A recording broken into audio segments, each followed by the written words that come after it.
نحمده ونصلي ونسلم على رسوله الكريم اما بعد فاعوذ بالله من الشيطان الرجيم بسم الله الرحمن الرحيم لقد كان في يوسف وإخوته آيات للسائلين۔ پارہ نمبر 12 سورہ یوسف، رکوع نمبر 2، آیات نمبر 7، 8، 9، 10۔ لقد كان في يوسف وإخوته، بلا شبہ یا تحقیق کے ساتھ یوسف علیہ السلام و اخوتہ اور ان کے بھائیوں کے قصے میں آیات نشانیاں ہیں للسائلین، پوچھنے والوں کے لیے۔ اذ قالوا لیوسف واخوہ احب الی ابینا منا، جب ان کے بھائیوں نے کہا کہ یوسف علیہ السلام اور اس کا بھائی ہمارے باپ کو ہم سے زیادہ پیارے ہے۔ وَنَحْنُ عُصْبَةٌ، حالانکہ ہم زیادہ قوت والے ہیں۔ إِنَّ آبَانَا لَفِي ضَلَالٍ مُبِينٍ، بے شک ہمارے باپ صریح غلطی پر ہے۔ نقتلوا یوسف، یوسف علیہ السلام کو قتل کرو۔ او اطرحوہ ارضاً، یا ایسے کسی زمین میں پھینک دو۔ یخل لکم وجہ ابیکم، کہ خالص رہے تم پر، تمہارے لیے تمہارے باپ کی توجہ، تمہارے باپ کا رخ۔ وَتَكُونُوا مِن بَعْدِهِ قَوْمًا صَالِحِينَ، اور اس کے بعد تم صلاح والے بن جاؤ گے۔ قال قائل منہم، ان میں سے ایک نے کہا، لا تقتلوا یوسف، کہ یوسف علیہ السلام کو قتل نہ کرو۔ وَأَلْقُوهُ فِي غَيَابَةِ الْجُبِّ، اور ڈال دو اس کو کسی اندھیرے کنویں میں، گمنام کنویں میں۔ يَلْتَقِطْهُ بَعْضُ السَّيَّارَةِ، تاکہ اس کو قافلہ والوں میں سے کوئی مسافر اٹھائے۔ ان کنتم فاعلین، اگر تم کو کرنا ہے اور تم نے یہ کام کرنا ہے۔ مذکورہ آیتوں میں آیت نمبر 7 میں تنبیہ ہے کہ اس صورت میں سیدنا یوسف علیہ السلام کا قصہ محض قصہ مت سمجھو، بلکہ اس میں پوچھنے والوں کے لیے، تحقیق کرنے والوں کے لیے، سوال کرنے والوں کے لیے اللہ کے قدرت کی نشانیوں میں سے بڑی نشانیاں ہے، ہدایت ہے۔ اور بنیادی اساسی بات یہ ہے کہ یہودیوں نے بطور آزمائش یہ قصہ اور یہ واقعہ پوچھا تھا کہ رسول اللہ مبارک صلی اللہ علیہ وسلم تو مکہ مکرمہ میں مقیم تھے، اور لیکن یہودیوں نے مدینہ منورہ سے چند افراد مکہ مکرمہ بیچ کر ایک مبہم انداز میں سوال کیا کہ یا رسول اللہ صلی اللہ علیہ وسلم، اگر آپ اللہ کے سچے رسول ہیں تو ہمیں یہ بتلا دے کہ وہ کون سا پیغمبر ہے جس کا ایک بیٹا ملک شام سے مصر لے جایا گیا، اور باپ بیٹے کے غم میں روتے روتے نابینا ہو گئے۔ یہودیوں نے اس واقعہ کا یا اس واقعہ کے متعلق استفسار کا انتخاب اسی لیے کیا کہ مکہ میں اہل کتاب کا وجود نہیں تھا، کوئی اہل کتاب یہودی نصرانی نہیں تھا، اور نہ مکہ والوں کو اس واقعہ کے حوالے سے کوئی علم تھی، نہ ان کو کوئی پتہ تھا۔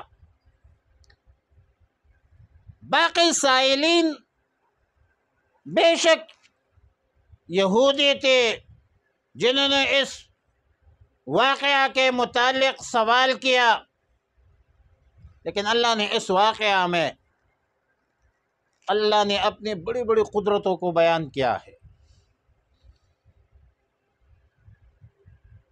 اللہ کے نظام کو دیکھو کہ جس بچے کو گمنام کنویں میں ڈالا تھا، اللہ تعالی نے کنویں کے تہ سے نکال کر کہاں سے کہاں تک پہنچایا، کنویں کے تہ سے تخت پر بٹھایا۔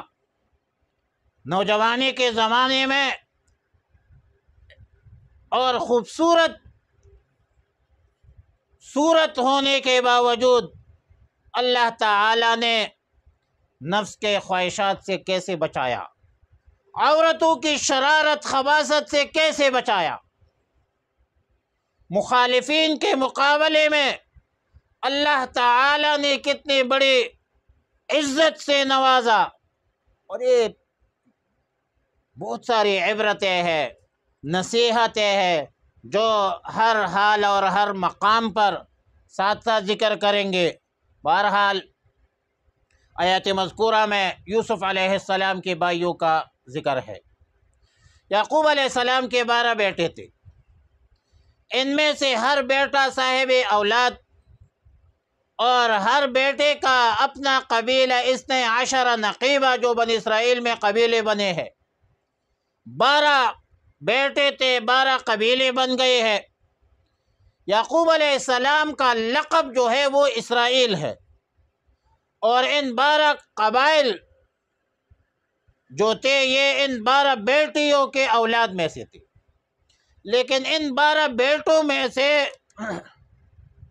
10 بیٹے بڑے ہیں، اور یہ سیدنا یعقوب علیہ السلام کی پہلی زوجہ لیہ بنت لیان کے بطن سے ہے، یعنی یعقوب علیہ السلام کی پہلی بیوی جن سے 10 بیٹے تھے، یہودا اور یہ لوگ تھے، تو وہ اولاد تھے لیہ بنت لیان کی، اس کے اولاد تھی۔ پھر ان کے وفات کے بعد یعقوب علیہ السلام نے لیہ کی بہن راحیل سے نکاح کیا، اور ان کے بطن سے 2 بیٹے پیدا ہوئے، ایک یوسف علیہ السلام ہے اور ایک بنیامین ہے۔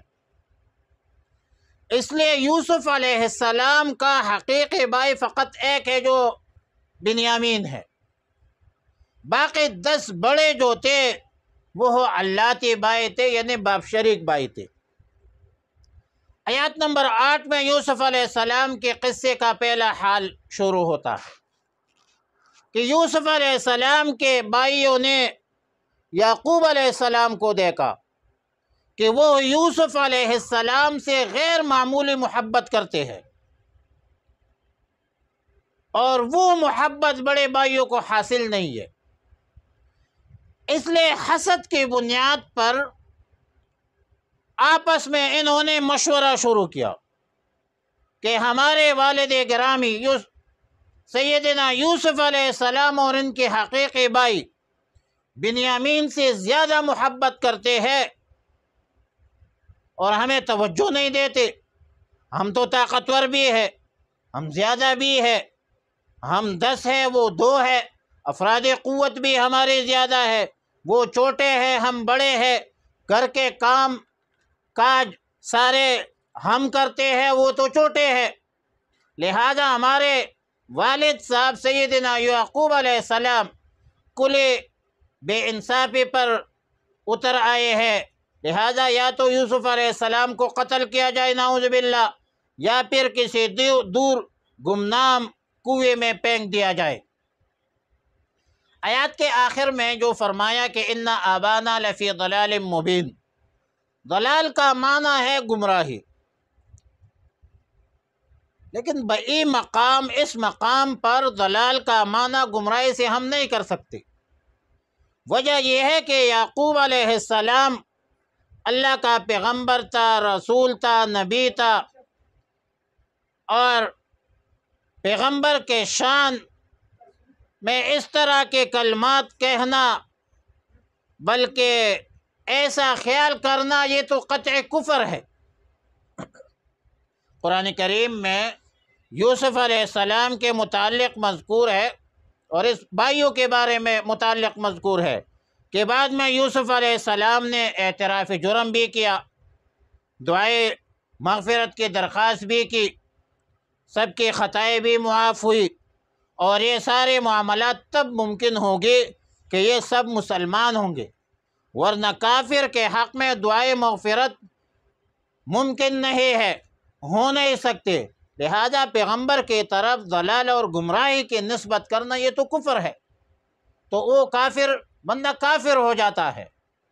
تو ہم یہ ادھر یہ ترجمہ کریں گے کہ ان ابانا لفی ضلال مبین، بے شک ہمارے والد گرامی جو ہے سری غلطی پر ہے۔ آیت نمبر گمراہی کا ترجمہ نہیں کریں گے۔ آیت نمبر 19 میں فرمایا کہ یوسف علیہ السلام کے بھائیوں کا مشاورت جاری تھی۔ بعض نے یہ کہا کہ یوسف علیہ السلام کو نعوذ باللہ قتل کرو، بعض نے کہا کسی غیر آباد گمنام کنویں میں ڈالا جائے تاکہ ہمارے والد ماجد کے اور ان کے درمیان جو ہمارے درمیان ایک دیوار بنی ہوئی ہے، اس دیوار کو گرایا جائے، یا یہ جو کانٹا ہمارے سامنے پڑا ہوا ہے اس کو نکال دیا جائے، اور پھر ہم اپنے باپ کے مکمل توجہ جو ہے وہ ہمارے طرف متوجہ ہوگی۔ باقی یوسف علیہ السلام کو کسی گمنام کنویں میں جو پھینکیں گے ہم، تو پھر اس گناہ تو ہے، لیکن اس گناہ پر ہم توبہ کریں گے، اور توبہ کے بعد تم نیک بھی ہو سکتے ہو۔ وَتَكُونُوا مِن بَعْدِهِ قَوْمًا صَالِحِينَ، اور اس کے بعد تمہارے حالات درست بھی ہو جائیں گے۔ تو کیونکہ باپ کے توجہ کا جو مرکز ہے یوسف علیہ السلام ہے، بنیامین ہے، وہ ختم ہو جائیں گے، اور باپ کی توجہ پھر ہماری طرف متوجہ ہوگی۔ اور یہ اس بات کی دلیل ہے کہ یوسف علیہ السلام کے بھائی جو تھے وہ انبیاء نہیں تھے، کیونکہ نبی اللہ کا باغی نہیں ہو سکتا، باپ کا نافرمان نہیں بن سکتا، نہ سازشی ذہن کا ہو سکتا ہے۔ تو معلوم ہوتا ہے کہ یوسف علیہ السلام کے جو دیگر بڑے بھائی تھے وہ انبیاء نہیں تھے۔ آیت نمبر 10 میں ہے کہ یوسف علیہ السلام کے بھائیوں میں سے ایک بھائی نے کہا کہ یوسف علیہ السلام کو قتل نہ کرو، اگر کچھ کرنا ہے تو کنویں کے ایسے گہرائی میں، ایسی جگہ میں ڈالو جہاں وہ زندہ رہے۔ اور غیابت الجب کے الفاظ آئے ہیں۔ غیابت الجب ہر اس چیز کو کہا جاتا ہے جو کسی چیز کو چھپائے، غائب کر دے، اس لیے قبر کو بھی غیابہ کہا جاتا ہے۔ اور جب ایسے کنویں کو کہتے ہیں جس کے من نہیں بنی ہو۔ اب یہ رائے دینے والا کون تھا؟ یوسف علیہ السلام کا بڑا بھائی یہودا تھا، اور بعض روایات میں تھا کہ یہ روبیل تھا جو سب سے بڑا تھا۔ یلتقط بعد السیارت، لقطہ سے یہ لفظ التقاط لقطہ سے بنا ہے، اور لقطہ گری پڑی چیز کو کہتے ہیں، جو بغیر طلب کے مل جائے اس کو لقطہ کہا جاتا ہے۔ غیر جاندار چیز مل جائے تو اس کو لقطہ کہتے ہیں، اور اگر جاندار چیز مل جائے تو اس کو لقیط کہا جاتا ہے، کوئی بچہ وغیرہ ہو۔ انسان کو لقیط تب کہا جائے گا جب کہ وہ ہو عاقل نہ ہو، بالغ نہ ہو، چھوٹا ہو۔ اس لیے امام قرطبی رحمۃ اللہ علیہ نے اس لفظ سے استدلال کیا ہے کہ جس وقت یوسف علیہ السلام کو کنویں میں ڈالا گیا تھا اس وقت وہ نابالغ بچہ تھا۔ لقطہ اور لقیط تو ایک مستقل ٹاپک ہے، موضوع ہے، اور فقہاء اس کے لیے مستقل ایک باب منعقد کرتے ہیں، بلکہ کتاب منعقد کرتے ہیں، کتاب اللقطہ، باب اللقطہ وغیرہ، کہ گرے پڑے چیز یا گمشدہ بچے کا حکم کیا ہے۔ اصولی طور پر یہ بات سمجھ لینا چاہیے کہ اسلامی تعلیمات میں لوگوں کے مال، جان، عزت کے تحفظ صرف حکومتوں کا کام نہیں ہے، صرف ریاست کا کام نہیں ہے، بلکہ یہ ہر مسلمان کی ذمہ داری ہے کہ لوگوں کے مال، جان، عزت کے تحفظ کو یقینی بنائے اور حتی الوسع اس حوالے سے اپنا کردار ادا کرے۔ گرے پڑی چیز، لقطہ کو بحفاظت صاحب مال تک پہنچانا یا گمشدہ بچے کو اس کے والدین تک پہنچانا، یہ قرآن و سنت کی تعلیمات ہے، یہ دینداری ہے، یہ مسلمانی ہے۔ لیکن شرعی قواعد کا خیال رکھتے ہوئے علامات پوچھا جائے کہ یہ چیز مجھے ملے ہے، فلاں بندہ کہے کہ ہاں وہ میرے ہے، آپ ان سے پوچھیں کہ بھائی اس کی علامت کیا ہے، کہ آیا یہ چیز واقعی اس بندے کا ہے یا نہیں، یا اس چیز کا وہ بندہ واقعی مالک ہے یا نہیں ہے۔ اور اگر کوئی چیز کا مالک نہ ملے تو بہتر یہ ہے کہ یہ اس بندے کی طرف سے مساکین، غرباء، یتیموں، فقیروں، مسکینوں پر جو خرچ کیا جائے اور اس کو صدقہ کیا جائے۔ وآخر دعوایا ان الحمد للہ رب العالمین۔